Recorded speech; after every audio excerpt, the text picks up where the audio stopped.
Hello everyone, welcome to my channel. हम लोग कर रहे थे Ravan series DElEd second semester और आज हम लोग करने आने वाले हैं सामाजिक अध्ययन। सामाजिक अध्ययन के जो अति लघुत्तरीय प्रश्न हैं वो आज हम लोग इस क्लास में सॉल्व करेंगे। तो सबसे पहले चैनल को लाइक करें, शेयर करें एंड सब्सक्राइब करें और आपको नोटिफिकेशन मिलता रहे इसके लिए बेल आइकन को प्रेस कीजिए। ठीक है, तो चलिए स्टार्ट करते हैं हम लोग अपनी पहली क्लास मतलब पहले क्वेश्चन को। हमारा पहला क्वेश्चन क्या है? गुलाम वंश का गुलाम वंश की स्थापना किसने की थी? तो यहाँ पे पूछ रहा है आपसे गुलाम वंश की स्थापना, तो किसने की थी? गुलाम वंश की स्थापना कुतुबुद्दीन ऐबक ने की थी। और देखिए जो अति लघुत्तरीय प्रश्न है ये बहुत ही इंपॉर्टेंट है। ये एक एक नंबर के आते हैं और इसमें हमको पॉइंट टू पॉइंट आंसर देना रहता है। कोई भी स्टोरी आप अपनी तरफ से मत ऐड करिएगा क्योंकि स्टोरी के नंबर नहीं मिलते हैं। जो क्वेश्चन पूछ रहा है आपको वही बताना होता है। ठीक है, तो हमारा पहला क्वेश्चन हो गया, कौन है? कुतुबुद्दीन ऐबक। सेकंड है हमारा, गुप्त काल में किन्हीं दो शासकों के नाम लिखिए। तो गुप्त काल में जो दो शासक थे वो कौन कौन से थे? एक है समुद्रगुप्त, दूसरे चंद्रगुप्त विक्रमादित्य। तो ये हो गए हमारे गुप्त काल के दो शासक। नेक्स्ट है हमारा क्वेश्चन नंबर थर्ड, चट्टानें कितनी प्रकार की होती हैं? तो चट्टानें होती हैं 3 प्रकार की। आंसर क्या है? ऑप्शन नंबर 1 मतलब आग्नेय चट्टान, दूसरा अवसादी चट्टान और तीसरा कायांतरित चट्टान। जो लघुत्तरीय प्रश्न है उसमें इसकी डिटेल दी हुई है कि कौन सी चट्टान कैसी होती है और ये कैसे बनती है। ठीक है, तो हमारी जो चट्टानें पूछ रहा है वो हो गई 3 प्रकार की और आपको नाम भी याद रखने हैं साथ में क्योंकि नाम भी लिखना होता है। नेक्स्ट है हमारा क्वेश्चन नंबर 4, पृथ्वी की आकृति कैसी है? तो पृथ्वी की आकृति कैसी है? गोल है। कैसी? गोल। घुमाव के कारण पृथ्वी भौगोलिक तथा भूमध्य रेखा के पास उभरी हुई प्रतीत होती है। जो घुमाव होता है मतलब घुमाव के कारण पृथ्वी कैसी लगती है? भूमध्य रेखा के पास उभरी हुई प्रतीत होती है। नेक्स्ट है हमारा क्वेश्चन नंबर 5, बेसाल्ट किस चट्टान का उदाहरण है? तो बेसाल्ट किस चट्टान का उदाहरण है? आंसर है इसका बेसाल्ट चट्टान एक प्रकार की बर्फीली आग्नेय चट्टान का उदाहरण है। तो बर्फीली कौन सी चट्टान होती है? आग्नेय चट्टान, जिसका उदाहरण क्या है? बेसाल्ट चट्टान। अगर आपसे बेसाल्ट चट्टान कभी कभी पूछ लेता है और ऑप्शन में आग्नेय चट्टान दे दी तो ये राइट आंसर इसका हो जाएगा। ठीक है, क्वेश्चन नंबर 6, मूल कर्तव्यों की संख्या कितनी है? यहाँ पे पूछ रहा है आपसे मूल कर्तव्य, तो मूल कर्तव्यों की संख्या है 11 और मूल रूप से मौलिक कर्तव्यों के बाद में 86वें संविधान संशोधन अधिनियम 2002 के द्वारा एक और कर्तव्य को जोड़ा गया है इसमें। ठीक है, अगला है हमारा क्वेश्चन नंबर 7, चालुक्य वंश का संस्थापक कौन था? तो चालुक्य वंश का जो संस्थापक था वो था पुलकेशिन फर्स्ट। उसने अपनी राजधानी वातापी में स्थापित की थी। कहाँ पे? वातापी में स्थापित की थी। और अगला हमारा क्वेश्चन नंबर 8, दुग्ध क्रांति के जनक कौन थे? तो दुग्ध क्रांति के जो जनक थे वो थे डॉक्टर वर्गीज कुरियन। ये इसका आंसर है, डॉक्टर वर्गीज कुरियन। और हमारा जो 9 नंबर क्वेश्चन है वो क्या है? सूर्य ग्रहण क्या है? यहाँ पे सूर्य ग्रहण के बारे में बताया गया है और देखिए सारे ही क्वेश्चन आए हुए क्वेश्चन है 2023 में। तो सूर्य ग्रहण क्या है?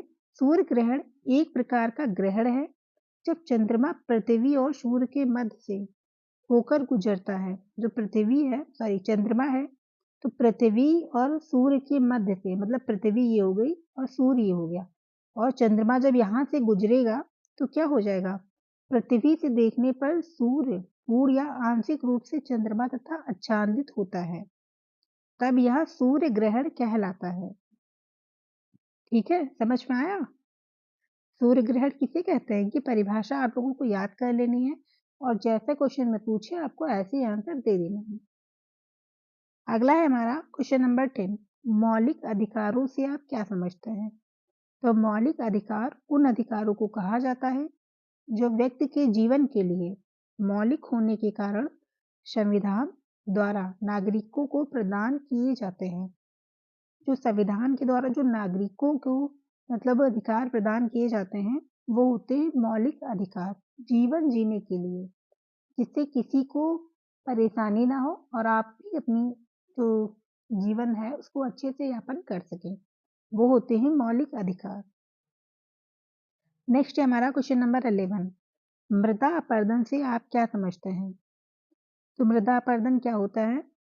बहते हुए जल, हवा तथा जीव जंतुओं व मानवीय क्रियाओं द्वारा भूपटल की ऊपरी उपजाऊ मिट्टी की परत के कटने और अनियंत्रित रूपांतरित हो जाने को मृदा अपरदन कहा जाता है।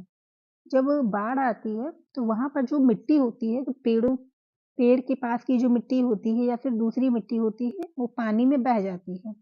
तो उस मिट्टी का बहना ही मृदा अपरदन कहलाता है। समझ में आया? अगला है हमारा अर्थशास्त्र किसकी रचना है? अर्थशास्त्र क्या है? किसकी रचना है? तो अर्थशास्त्र है कौटिल्य या चाणक्य द्वारा रचित संस्कृत का ग्रंथ है।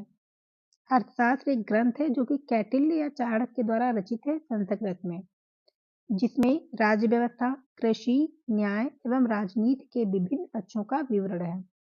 अर्थशास्त्र में किस किस चीज का वर्णन है? राज्य व्यवस्था का, कृषि का, न्याय का, राजनीति का और इसके विभिन्न पक्षों का विवरण अर्थशास्त्र में किया गया है। नेक्स्ट है हमारा भारत किस गोलार्ध में स्थित है? तो ये हमको याद रखने वाला बहुत ही इंपॉर्टेंट क्वेश्चन है। भारत उत्तरी और पूर्वी गोलार्ध में स्थित है। ये होगा इसका राइट आंसर। भारत उत्तरी और पूर्वी गोलार्ध में स्थित है।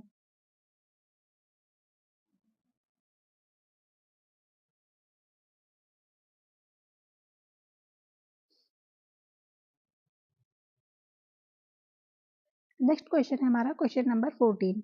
भारत चीन का युद्ध कब हुआ था?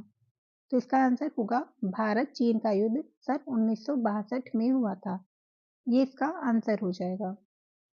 अगला है हमारा क्वेश्चन नंबर 15। जलवायु का अर्थ स्पष्ट कीजिए। मतलब जलवायु क्या होती है? तो जलवायु का अभिप्राय है किसी बड़े क्षेत्र का औसत मौसम जो कि लंबी अवधि तक बना रहता है। मतलब जो मौसम बहुत लंबे टाइम तक बना रहता है उसको हम जलवायु कहते हैं। इसमें तापमान, वर्षा तथा धूप आदि की जानकारी सम्मिलित होती है। और वेदर क्या होता है? वेदर होता है जो आता जाता रहता है। लेकिन जलवायु क्या होती है? वो लंबे टाइम तक रहती है। जैसे कि पहाड़ी इलाकों में क्या रहता है? ठंडक रहती है। हमेशा क्या रहती है? ज्यादा ठंडक रहती है। तो वहां की जलवायु कैसी है? ठंडी है। इस तरीके से। अगला है हमारा क्वेश्चन नंबर 16। ज्वालामुखी कितने प्रकार के होते हैं? तो ज्वालामुखी होते हैं 3 प्रकार के। कौन कौन से? सक्रिय ज्वालामुखी, प्रक्षुब्ध ज्वालामुखी और सुषुप्त या फिर शांत ज्वालामुखी। तो कितने हो गए? 3। सक्रिय, प्रक्षुब्ध और सुषुप्त। अगला है हमारा सूर्य ताप किसे कहते हैं? तो सूर्य से आने वाली ऊष्मा जो वातावरण द्वारा सोख ली जाती है सूर्य ताप कहलाती है। जो सूर्य से ऊष्मा आती है और वातावरण द्वारा क्या होता है? उसको सोख लिया जाता है। जो गीली मिट्टी है वो क्या हो जाती है? सूखी हो जाती है, क्योंकि वो ऊष्मा के आने से उसमें ऊष्मा चली जाती है और वो मिट्टी सूख जाती है। तो उसको कहते हैं हम सूर्य ताप। अगला है हमारा ज्वार भाटा से आप क्या समझते हैं? ज्वार भाटा क्या होता है? तो देखिए ज्वार भाटा वह विशिष्ट क्रिया मानी जाती है जिसमें सूर्य चंद्रमा की गुरुत्वाकर्षण शक्ति के प्रभाव से प्रतिदिन नियमित रूप से समुद्र तल ऊपर उठता है और नीचे गिरता है। मतलब उठना और गिरना, समुद्र में क्या होता है? लहरें उठती हैं और गिरती हैं। ऊपर उठने को क्या कहते हैं? ज्वार कहते हैं। जो लहरें ऊपर उठती है ऐसे, उनको कहते हैं ज्वार। और जब यही लहरें क्या होती है? नीचे गिरती हैं, तो उसको कहते हैं हम भाटा। और ये लहरें समुद्र में आती हैं। ज्वार भाटा, अगर ये पूछे आपसे ज्वार भाटा कहाँ आता है, तो आपको बताना है समुद्र में। ये समझ में आ गया? जो लहरें उठती हैं वो होती है ज्वार और जो गिरती है वो होती है भाटा। तो ये इसका आंसर हो गया। अगला है हमारा क्वेश्चन नंबर 90। भक्ति आंदोलन के उदय के प्रमुख कारण थे। मतलब जो भक्ति आंदोलन था उसके उदय के प्रमुख कारण क्या थे? तो इसके दो प्रमुख कारण थे। कौन कौन से? इस्लाम के आक्रमण से सुरक्षा। ठीक है, इस्लाम के जो आक्रमण होते थे उसे सुरक्षा हो जाएगी, और हिंदू समाज और धर्म में सुधार की आवश्यकता। ठीक है, नेक्स्ट है हमारा क्वेश्चन नंबर 20। वायुमंडल क्या है? तो वायुमंडल क्या है? सभी स्थलीय एवं जलीय भाग को एक आवरण के रूप में घेरा हुआ है। वह भाग क्या कहलाता है? वायुमंडल कहलाता है। मतलब जो आसमान है वो सारी पृथ्वी को और सारे मंडल को घेरे हुए है, उसको हम बोलते हैं वायुमंडल। नेक्स्ट है हमारा हरित क्रांति का अर्थ बताइए। हरित क्रांति क्या होता है? तो जिसमें अधिक उपज देने वाले बीजों को बोया तथा कृषि की नई जो किस्में होती हैं उनका प्रयोग किया जाता है, उसको हम हरित क्रांति कहते हैं। जिसमें फसल उत्पादन में तीव्र वृद्धि हुई, वो होती है हरित क्रांति कहलाती है।